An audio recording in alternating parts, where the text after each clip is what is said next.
Selamat pagi, salam sejahtera, salam perpaduan saya ucapkan kepada semua pelajar yang saya hormati sekalian. Pada hari ini, kita akan membincangkan topik berkaitan dengan pemakanan. Sebelum kita berbincang dengan lanjut tentang topik ini, mari kita tengok dulu apa strategi pembelajaran yang akan kita pelajari dalam topik ini.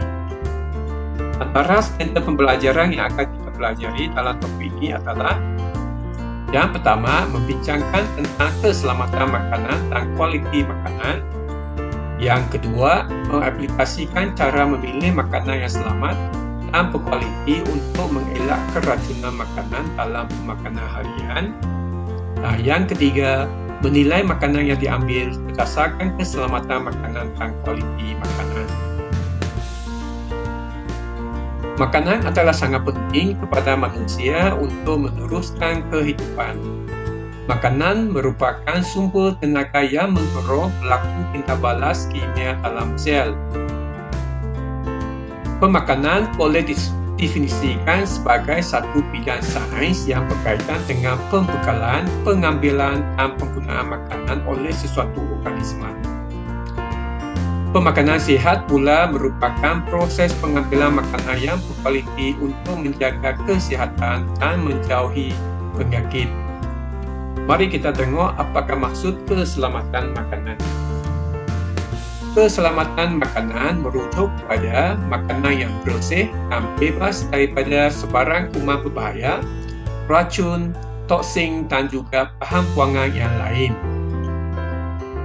Makanan yang selamat akan dikendalikan, disediakan, disimpan dengan cara yang selamat untuk mengelakkan pencemaran makanan dan mencegah penyakit bawaan makanan. Manakala maksud kualiti makanan ialah merujuk makanan yang bersih, mempunyai tahap kesegaran yang tinggi dan nutrien yang dapat memberi kesan positif terhadap kesihatan pengguna. Sebagai pengguna, kita seharusnya mengetahui dan bijak memilih makanan yang berkualiti. Berikut merupakan 5 proses pengendalian makanan. Yang pertama, memilih. Yang kedua, menyimpan. Yang ketiga, menyediakan. Yang keempat, memasak. Dan juga yang kelima, menghidang. Mari kita tengok proses yang pertama, memilih. Pastikan anda memilih bahan mentah yang segar, bersih dan berkualiti. Pastikan anda memilih makanan yang bersih dan janganlah memilih buah-buahan ataupun makanan yang sudah rosak.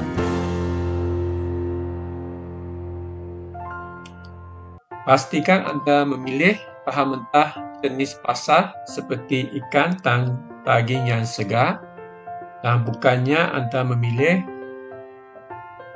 ikan yang sudah berbau ataupun busuk atau daging yang sudah berulat.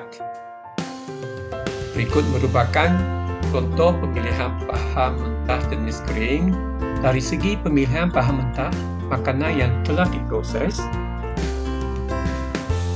pastikan pelabelan yang betul dan keadaan tin yang sempurna. Jangan membeli makanan atau minuman yang tarikhnya luput, produk yang tercemar dan juga tin yang ringan. Proses yang kedua, penyimpanan bahan mentah dengan kaedah yang betul.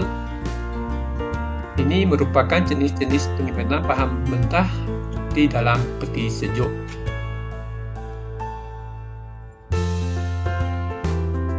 Penyimpanan makanan selepas dimasak. Pastikan makanan yang dimasak disimpan dalam bekas yang tertutup dan janganlah simpan makanan panas dan terdedah di dalam peti sejuk. Yang ketiga, menyediakan makanan dengan cara atau kaedah yang betul.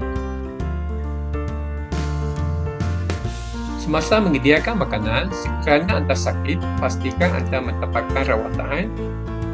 Dan juga sekiranya tangan Anda luka, pastikan dibalut dengan pembalut garis air. Dari segi fizikal pula,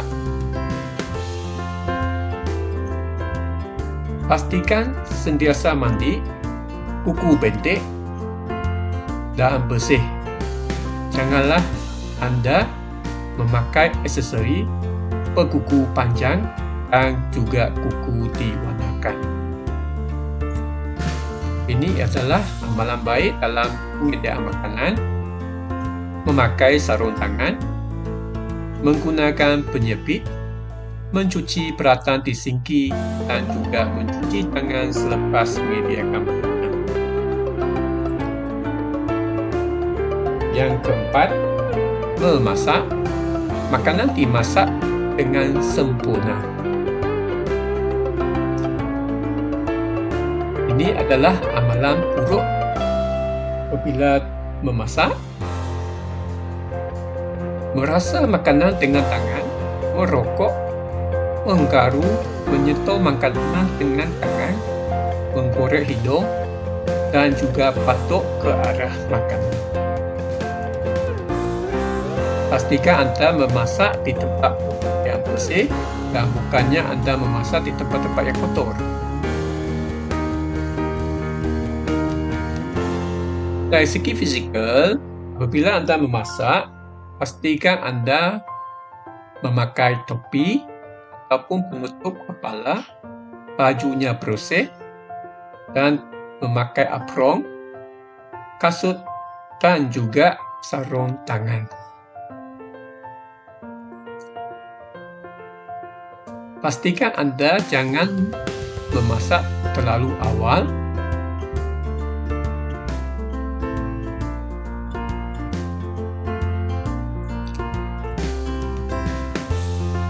Pastikan Anda memasak makanan dengan sempurna. Telur separuh masak, ayam yang masih berdarah dan juga daging yang masih merah cuba dielakkan.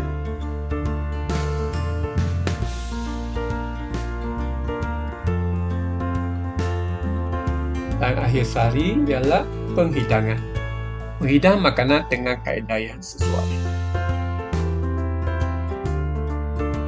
Tutup makanan dengan tutup makanan, gunakan penyepit semasa mengambil makanan, dan juga hidangkan makanan erat-erat yang tertutup dan mempunyai pemanas.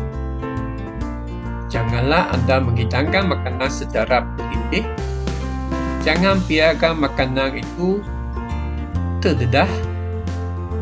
Dan juga jangan sentuh makanan atau minuman dengan tangan.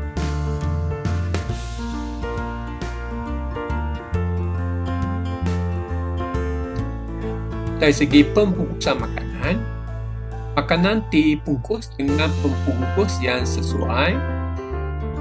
Janganlah makanan itu dibungkus dengan kertas ataupun surat khabar.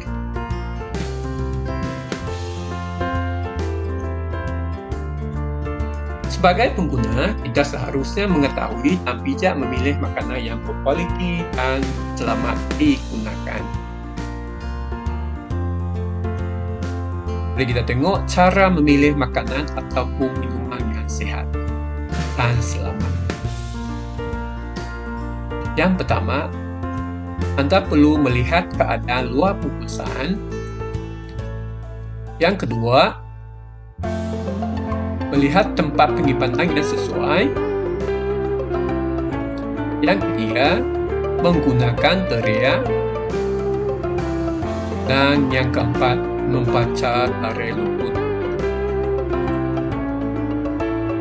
Mari kita tengok yang pertama, melihat keadaan luar bungkusan. Pastikan luar bungkusan itu baik dan bukannya seperti yang sudah remek. Elak membeli makanan atau minuman di dalam bungkusan yang telah koyak, gembung, bocor, pecah, kemek, retak karat atau penutup terbuka dan bungkusan yang telah berubah warna. Tempat penyimpanan yang sesuai. Jangan letak makanan atau minuman yang terdedah kepada cahaya ataupun tempat yang panas. Yang ketiga, menggunakan teriak. Anda lihat bau dan rasa dahulu bagi makanan atau minuman yang diambil. Dan yang akhir sekali, baca tarikh luput. Pastikan anda jangan membeli makanan atau minuman yang tarikhnya sudah luput.